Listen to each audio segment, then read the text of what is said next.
Well, with just 2 weeks to go until the critical midterm elections, an overwhelming majority of Americans say that the United States is greatly divided. That's according to a new Associated Press NORC poll. The newly released survey finding 8 in 10 Americans think the country is greatly divided about important values. 77% say they're dissatisfied with the state of politics in the country. The poll was conducted this month during the final sprint to the midterm elections, and President Donald Trump has been rallying his supporters to turn out in November. According to the poll, 59% of Americans disapprove of how Donald Trump is handling his job as president, while 40% approve. Now, unsurprisingly, these numbers break down along party lines, with 92% of Democrats disapproving and 83% of Republicans approving of Donald Trump's job performance.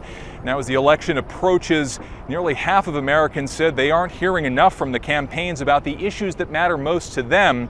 Overall, respondents said the top 5 issues were health care, education, economic growth, social security, and crime.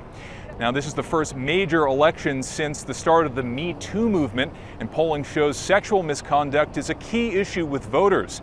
6 in 10 people rank the issue as being important to them personally, including 73% of women saying it's very important.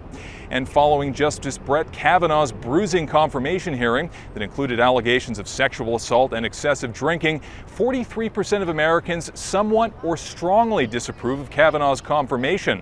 So, leading into the midterms, these numbers show a very divided country.